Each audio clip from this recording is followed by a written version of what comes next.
কারণ ওপার বাংলায় নৌকা ডুবি, বাংলাদেশে ধানের শীষে বিএনপি একাই ডাবল সেঞ্চুরি। 20 বছর পর ক্ষমতায় প্রয়াত খালেদা জিয়ার দল বিএনপি এবার ঢাকার মসনদে খালেদার ছেলে তারেক রহমান।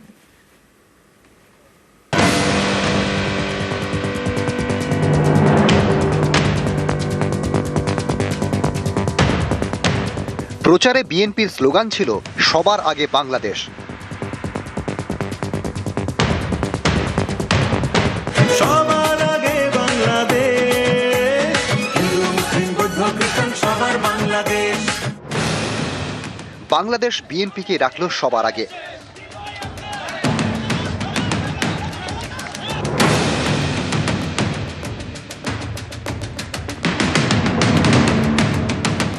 পদ্মাপাড়ে পরিবর্তন, বিএনপির প্রত্যাবর্তন।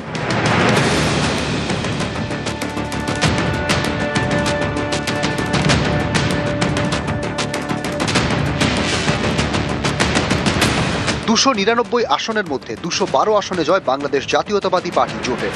209 আসন পেয়ে বৃহত্তম দল বিএনপি। বাংলাদেশে এবার 85 জন মহিলা ভোটে লড়েন, জিতেছেন 7 মহিলা প্রার্থী, এর মধ্যে বেশিরভাগই বিএনপির। বাংলাদেশের ইতিহাসে চির প্রতিদ্বন্দ্বী দুই দল, শেখ হাসিনার আওয়ামী লীগ এবং খালেদা জিয়ার বিএনপি। দুই বেগমের কেউ এবার বাংলাদেশের লড়াইয়ে নেই। 2024 সালে ছাত্র আন্দোলনের চাপে দেশ ছাড়েন হাসিনা, আর গত ডিসেম্বরে মারা যান খালেদা জিয়া। তার ছেলে তারেক রহমানই এবার ঢাকার মসনদে।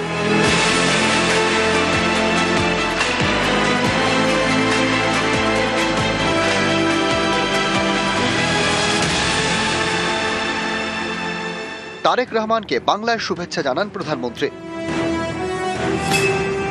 সোশ্যাল মিডিয়ায় লেখেন, বাংলাদেশে অনুষ্ঠিত সংসদীয় নির্বাচনে বিএনপিকে নির্ণায়ক বিজয়ের অভিমুখে নেতৃত্ব দেওয়ার জন্য জনাব তারেক রহমানকে আন্তরিক অভিনন্দন জানায়।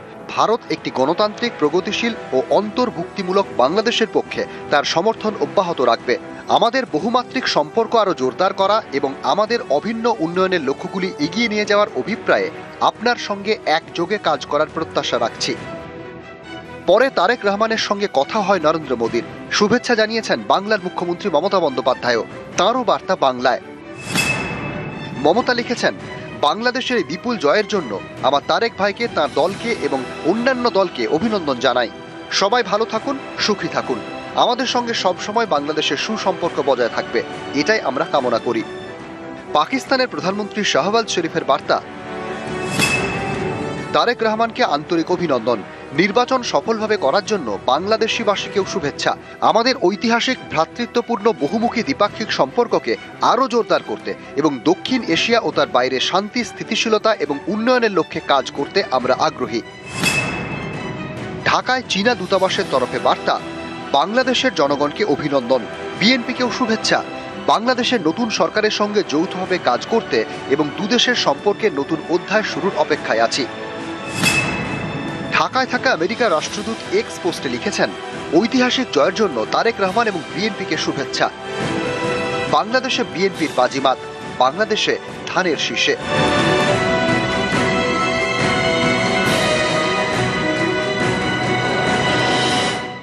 নিউজ 18 বাংলা।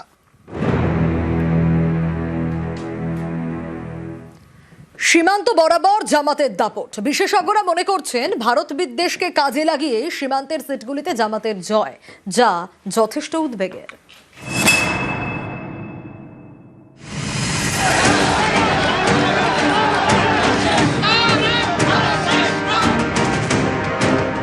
বাংলাদেশে ভোটে ভরাডুবি, কিন্তু ভারত বাংলাদেশ সীমান্ত এলাকার আসনগুলিতে কট্টরপন্থী দল জামায়াতে ইসলামীর দাপট, যা নিয়ে অনেকেই সিঁদুরে মেঘ দেখছেন। জামাতের যে ভোট ব্যাংক কিন্তু বৃদ্ধি পেয়েছে। আগে 12% আশেপাশে জামাতের ভোট থাকতো, সারা বাংলাদেশে প্রায় 40%-এর কাছাকাছি ভোট। তো বিভিন্ন কেন্দ্রে কিন্তু হাড্ডাহাড্ডি লড়াই হয়েছে বিএনপির সাথে। লালমনিরহাট বলে যে জায়গাটি রয়েছে বাংলাদেশে, যেটা আমাদের উত্তরবঙ্গের সংলগ্ন অনেকটা বাগডোগরা এয়ারপোর্টের কাছাকাছি, সেই অঞ্চলে চায়না নিউ এয়ারবেস তৈরি করছে এবং সেই এলাকায় বিভিন্ন রকম জঙ্গি ঘাঁটি রয়েছে। জামাতের দখলে অসম ঘেঁষা মৌলভীবাজার 1, মেঘালয় ঘেঁষা কুড়িগ্রাম 4, কোচবিহার লাগোয়া লালমনিরহাট 1, উত্তর 24 পরগনা ঘেঁষা সাতক্ষীরা 3, নদিয়া ঘেঁষা মেহেরপুর 1, মুর্শিদাবাদ ঘেঁষা চাঁপাই নবাবগঞ্জ 1, চাঁপাই নবাবগঞ্জ 3 এবং রাজশাহী 1, মালদা ঘেঁষা চাঁপাই নবাবগঞ্জ 2। এই চাঁপাই নবাবগঞ্জ সীমান্তবর্তী মালদার সুখদেবপুরে গত বছর ভারতীয়দের উপর হামলা চালায় বাংলাদেশি দুষ্কৃতীরা।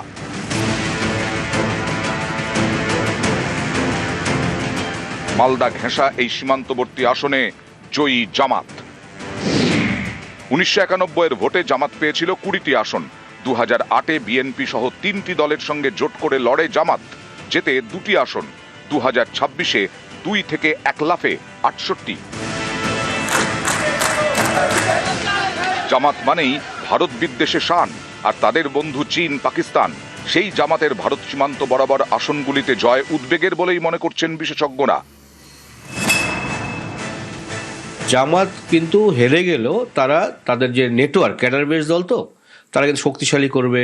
বাংলাদেশে যেহেতু এখন আইএসআই খুব শক্ত ঘাঁটি গেড়েছে, ফলত এটা আমাদের উদ্বেগের জায়গা রইল।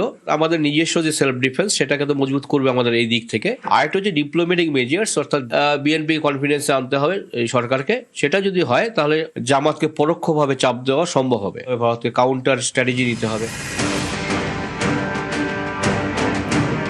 নিউজ 18 বাংলা।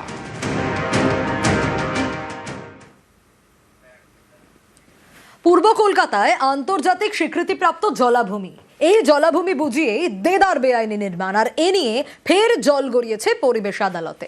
কেন জলাভূমি ভরাট রোখা যায়নি?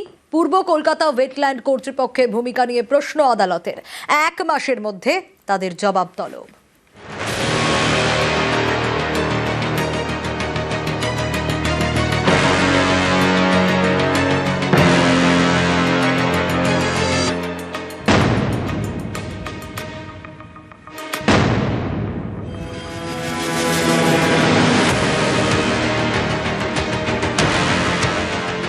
নরেন্দ্রপুরের নাজিরাবাদে পূর্ব কলকাতা জলাভূমির বিস্তীর্ণ অঞ্চল। এই জলাভূমিতেই দেদার বেআইনি নির্মাণ। এ নিয়ে একের পর এক এফআইআর, অভিযোগ, তা সত্ত্বেও কোনো পদক্ষেপ করা হয়নি। বেআইনি নির্মাণের অভিযোগ ঘিরে ফের জল গড়ালো পরিবেশ আদালতে। 2রা ফেব্রুয়ারি মামলা করেন হাওড়ার পরিবেশ কর্মী অঙ্কুর শর্মা। 5ই ফেব্রুয়ারি মামলার শুনানিতে কড়া পর্যবেক্ষণ পরিবেশ আদালতের।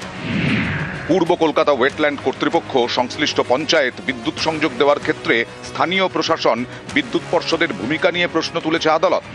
আদালতের প্রশ্ন, কেন জলাভূমি ভরাট রোখা যায়নি? কেন আগুন লাগার ঘটনার আগে সতর্কতামূলক ব্যবস্থা নেওয়া হয়নি? 1 মাসের মধ্যে সব পক্ষকে জবাব দিতে নির্দেশ দিয়েছে পরিবেশ আদালত।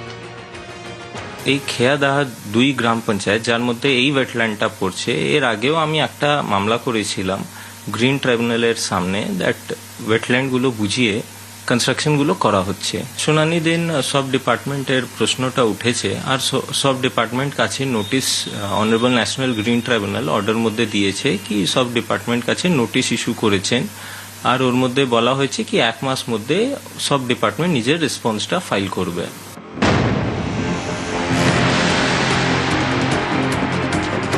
এই দেখুন, এটা নরেন্দ্রপুরের নাজিরাবাদের স্যাটেলাইট ছবি। 1985 সালে নরেন্দ্রপুরে খেয়াদহ এলাকায় তখন বিস্তীর্ণ জলাভূমি। এরপরে ধীরে ধীরে ছবিটা বদলাতে শুরু করে। জলাভূমিতে ব্যাঙের ছাতার মতো গজিয়ে উঠেছে বেআইনি নির্মাণ।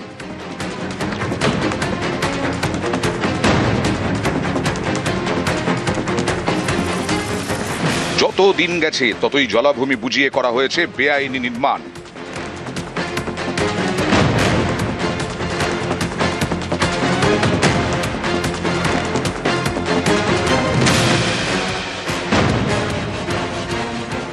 এবার দেখুন 2025-এর ছবি। ভালো করে দেখুন, 1985 সালে পূর্ব কলকাতা জলাভূমি ছিল সবুজে সবুজ, আর এখন 2026-এ সেখানে একের পর এক নির্মাণ। এ নিয়ে 350-র বেশি এফআইআর হয়েছে, তবু কোনো পদক্ষেপ করা হয়নি বলে অভিযোগ। এও অভিযোগ 2021-এর পরে থানায় আর অভিযোগই জানায়নি পূর্ব Kolkata wetland authority. East Calcutta wetland management authority nearly defunct হয়ে গেছে। তারা আছেন কাস্টোডিয়ান, এই ওয়েটল্যান্ডদের কাস্টোডিয়ান, আর তাদেরকে স্পেশালি স্ট্যাচুট ক্রিয়েট করেছে সো দ্যাট এই ইস্ট ক্যালকাটা ওয়েটল্যান্ডকে রক্ষা করবে। কিন্তু আমরা দেখতে পাচ্ছি কি রক্ষা করার কোনো জায়গাই নেই। ওনারা এনক্রোচমেন্ট হয়ে যাচ্ছে, ওনার নো স্টিপে এনক্রোচমেন্ট হচ্ছে, কিন্তু ওনারা কিছুই করছেন না। পূর্ব কলকাতা ওয়েটল্যান্ড কর্তৃপক্ষ সহ একাধিক দপ্তরের ভূমিকা নিয়ে প্রশ্ন তুলেছে পরিবেশ আদালত। হিরণ রায় বর্মন, নিউজ 18 বাংলা।